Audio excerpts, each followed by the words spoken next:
জেনোডি চ্যানেলের পক্ষ থেকে আমি মেহেদি আপনাদের সবাইকে আবারও জানাচ্ছি স্বাগতম। আমাদের আজকের উপন্যাস হুমায়ুন আহমেদের লেখা সবাই গেছে বনে এর প্রথম পর্ব। আমাদের গল্পপাঠ যদি আপনাদের ভালো লেগে থাকে তবে দয়া করে সেই একই অনুরোধ, চ্যানেলটি সাবস্ক্রাইব করে যাবেন। এছাড়াও আপনাদের ভালো লাগা কিংবা মন্দ লাগা লাইক, কমেন্ট কিংবা শেয়ারের মাধ্যমে জানিয়ে যেতে পারেন। শুরু করা যাক আমাদের আজকের উপন্যাস সবাই গেছে বনে। অধ্যায় 1। আকাশের দিকে তাকালে মন খারাপ হয়ে যায়। অবিকল দেশের মতো মেঘ করেছে, চারিদিক অন্ধকার করে একটু পরেই যেন কালবৈশাখীর তাণ্ডব শুরু হবে। আনিস কফি খেতে যাচ্ছিল, আকাশ দেখে তার খানিকটা মন খারাপ হয়ে গেল। বড্ড নস্টালজিক মেঘ। অ্যান্ডারসন ব্যস্ত ভঙ্গিতে পার্কিং লটের দিকে এগুচ্ছিল। আনিসকে দেখে থমকে দাঁড়ালো, সরু গলায় বলল, এখনও বাড়ি যাওনি? প্রচণ্ড থান্ডারস্টর্ম হবে, ওয়েদার সার্ভিস স্পেশাল বুলেটিন দিচ্ছে। কফি খেয়েই রওনা হব। লিফট চাও? লিফট দিতে পারি। না, লিফট চাই না। এই অঞ্চলে ঝড় বৃষ্টি বড় একটা হয় না, সেজন্যই সম্ভবত লোকজনদের ভয় একটু বেশি। দেখতে দেখতে ক্যাম্পাস ফাঁকা হতে শুরু করেছে। কফি হাউসে মোটেই ভিড় নেই। উইকেন্ডে এরকম থাকে না কখনো। মেয়েরা সেজেগুজে বসে থাকে, ছেলেরা আসে ডেটের কথা পাকাপাকি করতে। আনিস কফির পেয়ালা নিয়ে বাঁ দিকে এগিয়ে গেল। কফি হাউসের শেষ মাথায় 4-5টি ছোট ছোট ঘর আছে। 3 নম্বর ঘরটি আনিসের খুব প্রিয়। দারুণ ভিড়ের সময়ও সেটি ফাঁকা থাকে। আজ পুরো কফি হাউস ফাঁকা, কিন্তু সেখানে একজন বুড়ি বসে আছে। আমি কি এখানে বসতে পারি? বুড়ি সম্ভবত ঘুমুচ্ছিল। আনিসের কথায় নড়ে চড়ে বসল। নিশ্চয়ই। বসার পরেই আনিসের মনে হলো কাজটি ভালো হয়নি। আমেরিকান বুড়িগুলো কথা না বলে থাকতে পারে না। ভ্যাজর করে 10 মিনিটের মধ্যে মাথা ধরিয়ে দেয়। তুমি ইন্ডিয়ান নিশ্চয়ই? না, আমি ইন্ডিয়ান নই। তুমি কি মালয়েশিয়ান? না, আমি বাংলাদেশি। সেটি কোথায়? ইন্ডিয়া ও বার্মার মাঝামাঝি একটা ছোট্ট দেশ। কত ছোট? বেশ ছোট, নর্থ ডাকোটার অর্ধেক হবে। বুড়ি খুঁটিয়ে দেখতে লাগলো আনিসকে। দম ফুরিয়ে গেছে নিশ্চয়ই, বিশ্রাম নিয়ে আবার শুরু করবে। তুমি কি শুনেছ? সিভিয়ার থান্ডারস্টর্ম হবে, স্পেশাল বুলেটিন দিচ্ছে দুপুর থেকে। হ্যাঁ শুনেছি, খুবই খারাপ ওয়েদার। তুমি কি এই ইউনিভার্সিটির ছাত্র? না, আমি এখানকার একজন টিচার। কোন subject? Chemistry, polymer chemistry. Anis বড়ই বিরক্তিবোধ করতে লাগলো। বুড়িগুলোর কৌতূহল সীমাহীন, এরা মানুষদের বড্ড বিরক্ত করতে পারে। বুড়িটি তার ব্যাগ থেকে সিগারেট বের করলো, লাইটার জ্বালাতে বলল, তুমি কি এমিলি জোহানের নাম শুনেছ? না, কে সে? এখানকার একজন বড় কবি, গত বছর রাইটার্স গিল্ড অ্যাওয়ার্ড পেয়েছে। না, আমি তার নাম শুনিনি। আর লিটারেচারে আমার তেমন কোনো উৎসাহ নেই। বুড়ি সিগারেটে একটা লম্বা টান দিয়ে তার হাত বাড়িয়ে দিল। আমি এমিলি জোহান, তোমার সঙ্গে পরিচিত হয়ে খুব খুশি হলাম।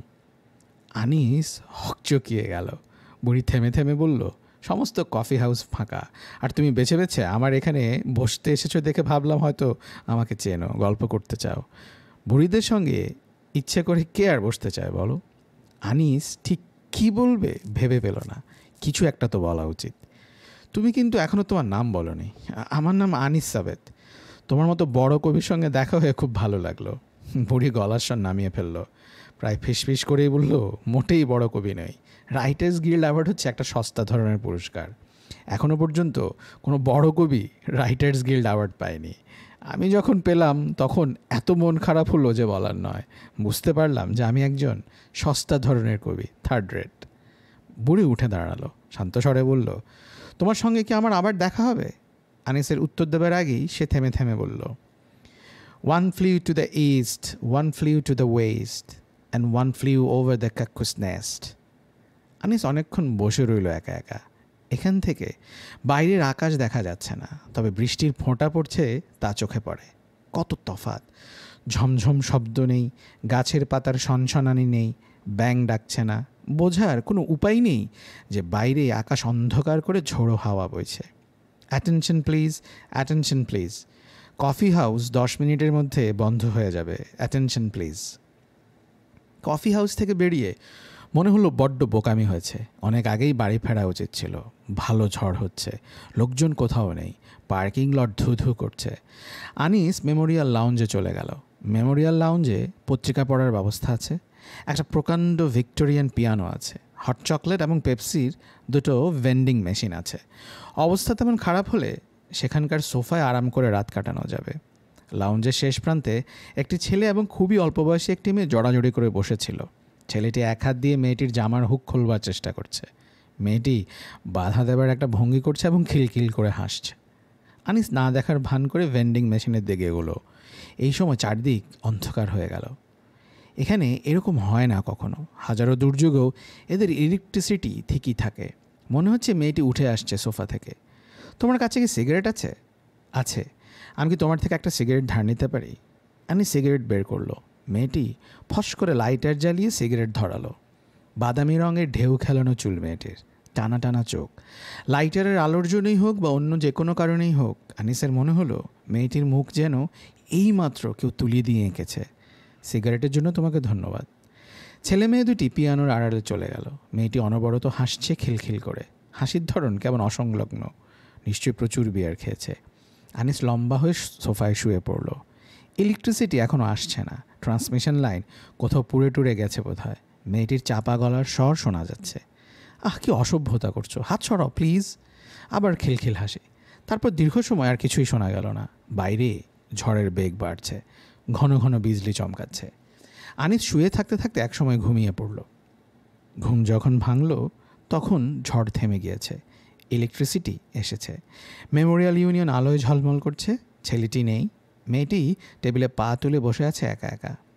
তোমার কাছ থেকে কি আমি আরেকটা সিগারেট নিতে পারি? আনিস একটি সিগারেট দিল। মেয়েটি সিগারেট ধরিয়ে ক্লান্ত স্বরে বলল, তোমার সঙ্গে গাড়ি আছে? না, কেন বলো তো? গাড়ি থাকলে তোমাকে একটা লিফটের জন্য অনুরোধ করতাম। সরি, গাড়ি নেই আমার। তুমি থাকো কোথায়? 12 এভিনিউ।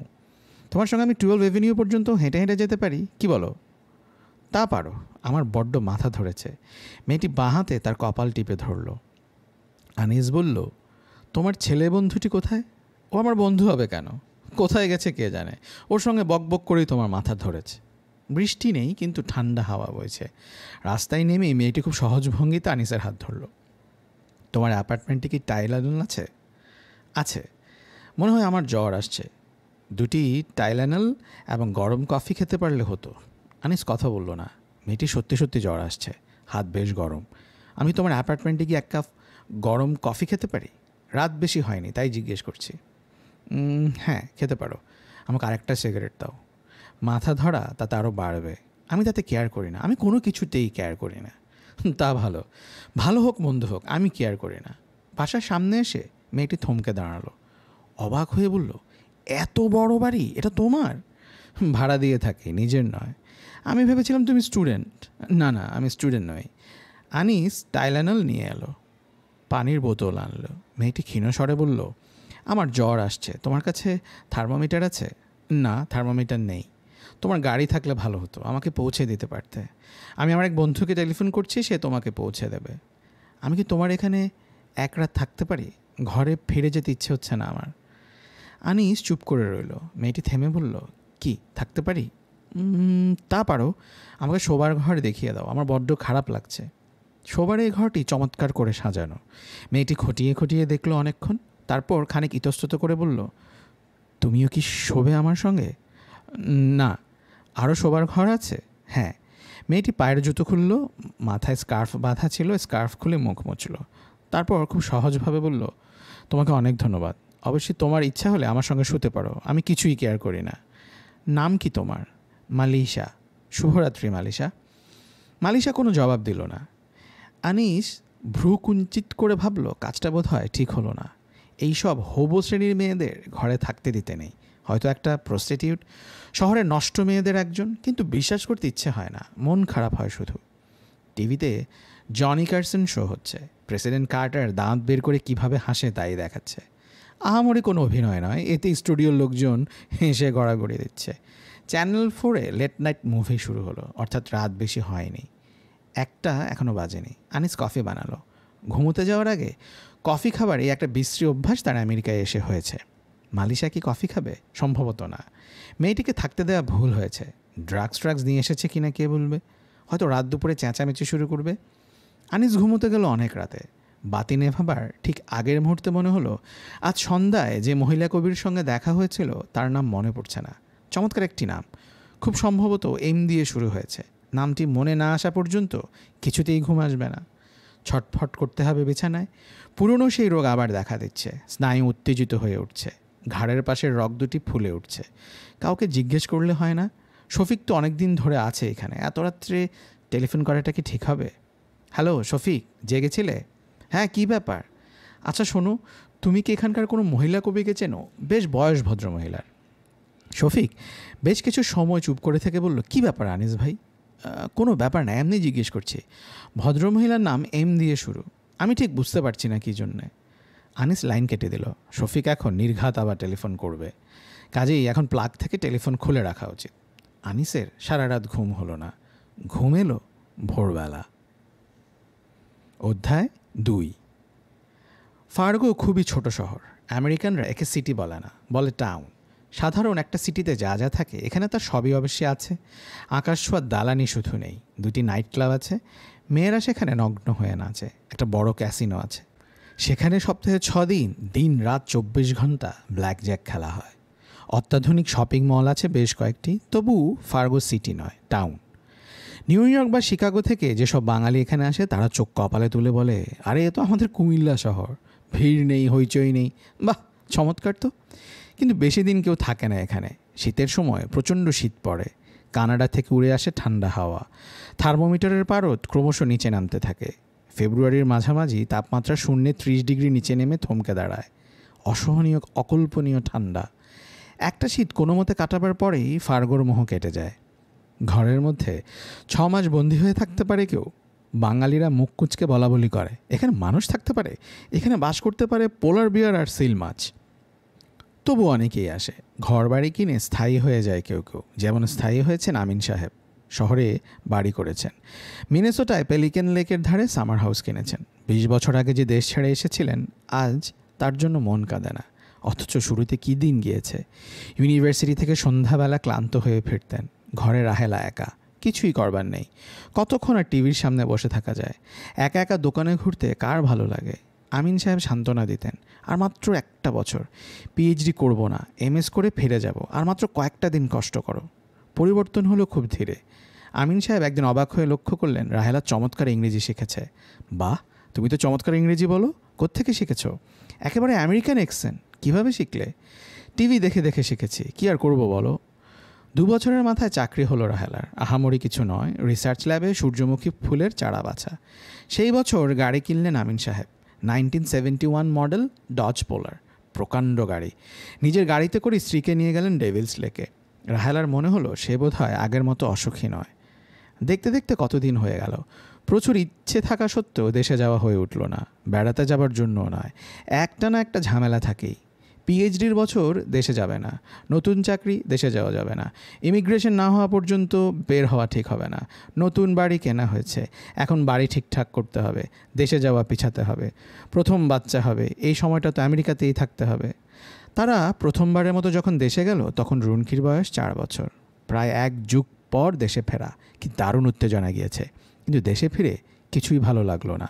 নোংরা ঘর বাড়ি, দেয়ালগুলি ময়লা, রাতের বেলা কেমন অন্ধকার অন্ধকার লাগে চারিদিক। মানুষজনও কেমন যেন বদলে গেছে, কেউ যেন ঠিক সহজ হতে পারে না। বড় খালা, যিনি সারা জীবন তুই তুই করে কথা বলতেন, তিনি পর্যন্ত তুমি বলা শুরু করলেন। 1 মাস পরেই রুনকি পড়ে গেল অসুখে। যা খায় কিছুই হজম করতে পারে না। রাহেলা আমেরিকা ফিরে এসে হাঁপ ছাড়ল। দেখতে দেখতে কতদিন হয়ে গেল। 20 বছর অনেক লম্বা সময়। রাহেলার বাবা মা মারা গেলেন। আমিন সাহেবের বাবা মা তো আগেই ছিলেন না, কোনো পিছুটান রইল না। রাহেলার সবচেয়ে ছোট বোনটির বিয়ে হয়ে গেল। কোথায় আছে সে কিছুই জানা নেই। জানবার জন্য সেরকম উৎসাহ এখন আর হয় না। সব কিছু যেন হারিয়ে গেছে। আজকাল আয়নায় মুখ দেখলে রাহেলার তীক্ষ্ণ ব্যথা বোধ হয়। মুখের চামড়া স্লথ হয়ে এসেছে, কানের দুপাশে সাদা চুল সাপের মতো কিলবিল করে। এখন তার অন্য এক ধরনের আলস্য বোধ হয়। সকালবেলা চেয়ার পেতে বারান্দায় একা একা বসে থাকেন। আমিন সাহেব তাঁকে বিরক্ত করেন না, কেমন একটা দূরত্ব এসে গেছে তাঁদের মধ্যে। মাঝে মাঝে রুনকি আসে ঝড়ের মতো। আবার তুমি চেয়ার নিয়ে বসেছ, শিকড় গজিয়ে শেষে তুমি একটা গাছ হয়ে যাবে মা, আয় তুইও বস। আমার যেন কোনো কাজ নেই। রুনকি দেখতে তার মতো হয়নি, তবু চমৎকার হয়েছে। গায়ের রং চাপা, কিন্তু কি কালো শান্ত চোখ, তাকালেই কেমন যেন মন খারাপ হয়। আয়নার সামনে দাঁড়িয়ে রুনকি যখন চুল ব্রাশ করে তিনি মুগ্ধ হয়ে তাকিয়ে থাকেন। রুনকি ঠোঁট বাঁকায়, এমন করে তাকাও কেন মা?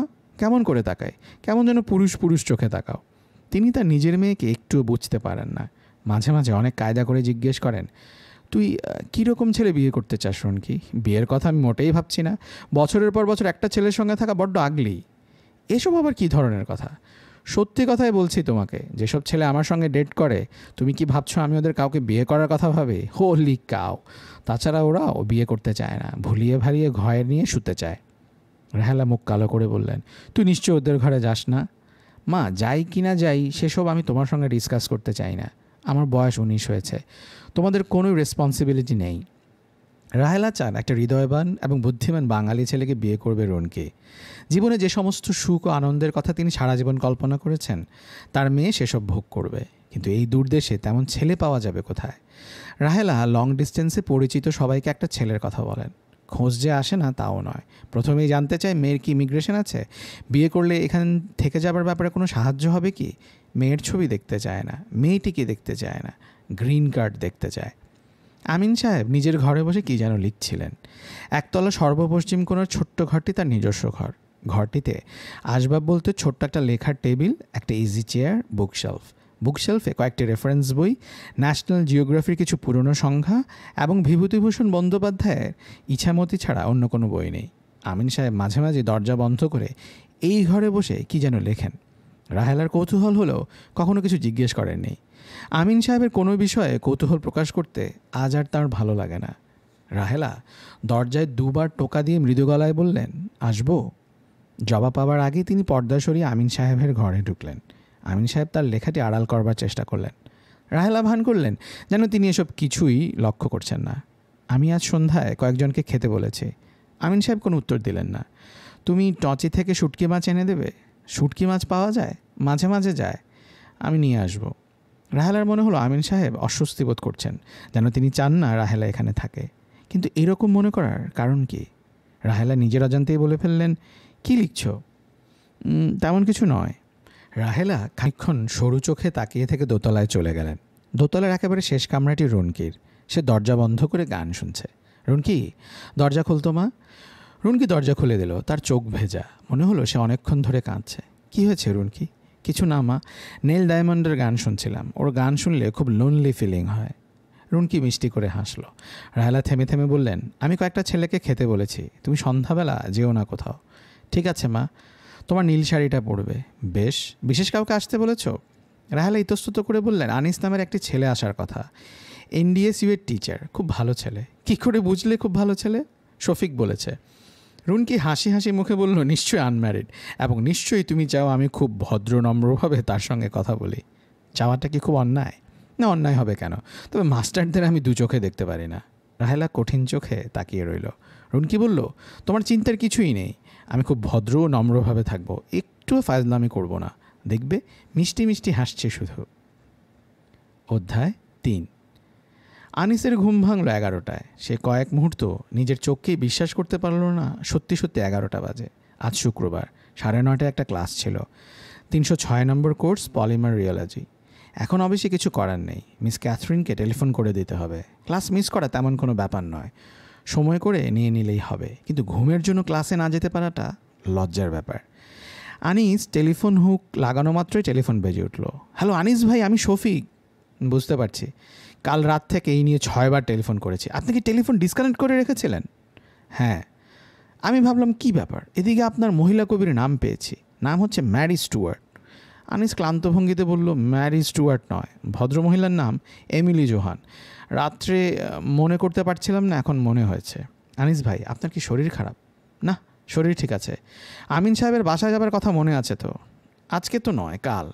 হ্যাঁ কাল। শুনুন আনিস ভাই, আমি আসছি এখন, এই 10 মিনিটের মধ্যে, সিরিয়াস কথা আছে। আনিস টেলিফোন রেখে চায়ের পানি বসিয়ে দিল। পানি গরম হতে হতে হাত মুখ ধুয়ে আসা যাবে। হাত মুখ ধুতে গিয়ে মনে পড়ল আরেকটি প্রাণী আছে। আশ্চর্য, এত বড় একটা ব্যাপার এতক্ষণ মনে পড়ল না কেন? কিন্তু মালিশা ছিল না। ঘরের বিছানা সুন্দর করে পাতা, বিছানার উপর এক টুকরো সাদা কাগজ পড়ে আছে।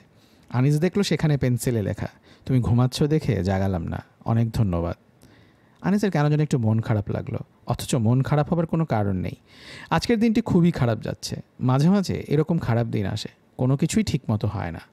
শফিকের 10 মিনিটের মধ্যে আসার কথা, সে 2 ঘন্টার মধ্যেও এলো না। মিস ক্যাথরিনকেও টেলিফোন করে পাওয়া গেল না। ইউনিভার্সিটিতে এখন গিয়ে হাজির হওয়ার কোনো মানে হয় না। আনিসের মনে হলো তার জ্বর আসছে। কি ভয়ঙ্কর খারাপ দিন। টিভি নিউজ চ্যানেলে পর্যন্ত একটি ভালো খবর নেই। ক্যান্টাকিতে 2টি শিশুকে পুড়িয়ে মেরে ফেলা হয়েছে। সল্ট ট্রিটির আলোচনা ভেঙে গেছে। বেলজিয়ামে লিয়েগে শহরে একটি ট্রেন নদীতে পড়ে 150 লোকের সলিল সমাধি হয়েছে। বাগানে চেয়ার সাজানো হয়েছে। রুনকির মনে হলো তার মা কিছুটা বাড়াবাড়ি করছে। 2বার টেবিল ক্লথ পাল্টানো হয়েছে। ফুলদানিতে ফুল সাজানো হয়েছে। স্টেরিও সিস্টেমকে টেনে আনা হয়েছে বাইরে। রুনকি বলল, মা তুমি বড্ড হুলস্থুল করছো। রাহেলা অসন্তুষ্ট হলেন। তাঁর কপালের চামড়ায় সূক্ষ্ম ভাঁজ পড়ল। বাইরে চেয়ার পেতে বসলে বুঝি হুলস্থুল হয়? তা হয় না, কিন্তু ফুলদানি রাখলে হুলস্থুল হয়। তুমি $6 খরচ করে ফুল আনিয়েছ মা। বেশ তো, তোমার অপছন্দ হলে ফুলদানি তুলে নাও। রুনকি অপ্রস্তুত হলো। তার মা স্পষ্টই রেগে গেছেন। সে তার মাকে ঠিক বুঝতে পারে না। অত্যন্ত ছোট কারণে তিনি অসম্ভব রেগে যেতে পারেন। রুনকি হাসি মুখে বলল, মা তুমি যদি চাও তাহলে আমি নীল শাড়িটা পরবো। আমার আবার চাওয়া চাই কি রুনকি? আমি কখনো কারো কাছে কিছু চাইনি। রুনকি মুখ কালো করে তার ঘরে চলে গেল। এমন একটি চমৎকার দিন কেমন করেই না নষ্ট হয়ে যাচ্ছে। রুনকি তার ঘরের দরজা বন্ধ করে দিল। এই ঘরে নিজের মনে কাঁদা যায়, উঁচু ভলিউমে গান বাজানো যায়। এটি তার নিজের গোপন পৃথিবী। টুকটুক করে টোকা পড়ছে দরজায়। নিশ্চয়ই বাবা। এমন শালীন ভঙ্গিতে বাবা ছাড়া আর কেউ দরজা নক করতে পারেন না। রুনকি নরম গলায় বলল, কী চাও বাবা? দরজা খোল বেটি, তোমার জন্য একটা সারপ্রাইজ আছে। কী সারপ্রাইজ? খুলেই দেখো। রুনকি বেরিয়ে এলো, তার 2 চোখ ভেজা, চুল এলোমেলো। তোমার জন্য একটা গিফট প্যাকেট এসেছে ইটালি থেকে। ইটালিতে কে আছে তোমার মা? টম সামার কাটাতে গিয়েছে। রুনকি প্যাকেট খুলে স্তম্ভিত হয়ে গেল। প্লাস্টার অফ প্যারিসের তৈরি অপূর্ব একটি নারীর মূর্তি। নিশ্চয়ই মাইকেল অ্যাঞ্জেলোর কোনো ভাস্কর্যের ইমিটেশন। রুনকি গাঢ় স্বরে বলল, কি সুন্দর, দেখেছ? হ্যাঁ সুন্দর, খুবই সুন্দর। মাকে দেখিয়ে আনি। রুনকি ছুটে বেরিয়ে গেল। রাহেলা রান্নাঘরে। রান্নাবান্নার কাজ অনেক আগেই শেষ হয়েছে। খাবার দাবার গরম রাখার জন্য শুধু ওভেনে দিয়ে রাখা। অনেক রকম আয়োজন হয়েছে। তবু রাহেলার মনে হচ্ছে আয়োজন পূর্ণাঙ্গ হয়নি। কাঁচামরিচ নেই ঘরে। হর্নবাকার্সে কাঁচামরিচ পাওয়া যায়নি। তিনি বা আমিন সাহেব কেউ অবশ্যই ঝাল খান না। তবে প্রবাসী বাঙালিরা খাবার টেবিলে কাঁচামরিচ দেখতে ভালোবাসে। মা দেখো টম কি পাঠিয়েছে। কোন টম? পাগলা টম? রুনকি বেশ বিরক্ত হলো। টম আবার কজন আছে যে পাগলা টম বলতে হবে? রুনকি বলল, মূর্তিটা আমি বাগানে সাজিয়ে রাখি মা, তোমার অতিথিরা দেখলে অবাক হবে। রাহেলা থেমে থেমে বললেন, না রুনকি, এটি তোমার ঘরেই থাক, মূর্তিটি অশালীন। রুনকি স্তম্ভিত হয়ে মায়ের দিকে তাকিয়ে রইল। তারপর ঝড়ের বেগে দোতলায় উঠে গেল। অতিথিদের মধ্যে প্রথম এলেন নিশানাত রায়, গ্র্যান্ড ফোকস ইউনিভার্সিটির অঙ্কের প্রফেসর। ভদ্রলোকের বয়স 55, কিন্তু দেখায় 70-এর মতো। লম্বা দড়ি পাকানো চেহারা। যে কোনো নিমন্ত্রণে সবার আগে এসে উপস্থিত হন এবং নিরিবিলি একটা কোণ বেছে চোখ বন্ধ করে বসে থাকেন কিংবা ঘুমন। আমেরিকান ইউনিভার্সিটিতেও ক্লাস নিতে গিয়ে একই কাণ্ড। তবু তিনি টিকে আছেন, কারণ টপোলজিতে একজন প্রথম শ্রেণীর বিশেষজ্ঞ হিসেবে তাকে এখনও ধরা হয়। যদিও টপোলজি তিনি ছেড়েছেন 10 বছর আগে। অনেকের ধারণা গ্র্যান্ড ফোকস ইউনিভার্সিটির নাম লোকে জানে কারণ প্রফেসর নিশানাত এখানে মাস্টারি করেন। নিশানাতবাবু তার স্বভাব মতো 5টার দিকে এসে পড়লেন এবং লজ্জিত স্বরে বললেন, দেরি করে ফেললাম নাকি? আমিন সাহেব হাসি মুখে বললেন, না দেরি হয়নি। চা দেব না লিকার? নিশানাতবাবু বিড়বিড় করে কী যেন বললেন, পরিষ্কার বোঝা গেল না। তিনি বেছে বেছে সবচেয়ে পেছনের একটি চেয়ারে পা উঠিয়ে বসলেন। আমিন সাহেব মার্টিনির একটা বড় গ্লাস নিয়ে এসে দেখেন নিশানাতবাবু চোখ বন্ধ করে ফেলেছেন। নিশানাতবাবু, নিন, মার্টিনি এনেছি। কী যেন বলে, আমি অবশ্যই চা চেয়েছিলাম। চা নিয়ে আসতে পারি, পানি গরম আছে। নিশানাতবাবু তার উত্তর দিলেন না, চুপচাপ বসে রইলেন। রাত 8টা বেজে গেল। অন্য 2 জন নিমন্ত্রিতের কোনো খোঁজ নেই। শফিকের ঘরে টেলিফোন করা হলো কয়েকবার, কেউ ধরল না। রুনকি বলল, নিশ্চয়ই কোনো অসুবিধা হয়েছে মা, তুমি এমন মুখ কালো করে থেকো না। কি আজে বাজে কথা বলো রুনকি, মুখ কালো করবো কেন? আমি সরি মা। ঠিক আছে, খেতে বসো। নিশানাতবাবু নিঃশব্দে খেয়ে যাচ্ছেন। আমিন সাহেব একবার বললেন, রান্না কেমন হয়েছে নিশানাতবাবু? নিশানাতবাবু তার জবাব দিলেন না। তিনি কখনো অপ্রয়োজনীয় প্রশ্নের জবাব দেন না। রুনকি বলল, নিশা, চাচার জিহ্বায় কোনো টেস্ট বাড নেই। তিনি যাই খান তাই তার কাছে ঘাসের মতো লাগে, তাই না চাচা?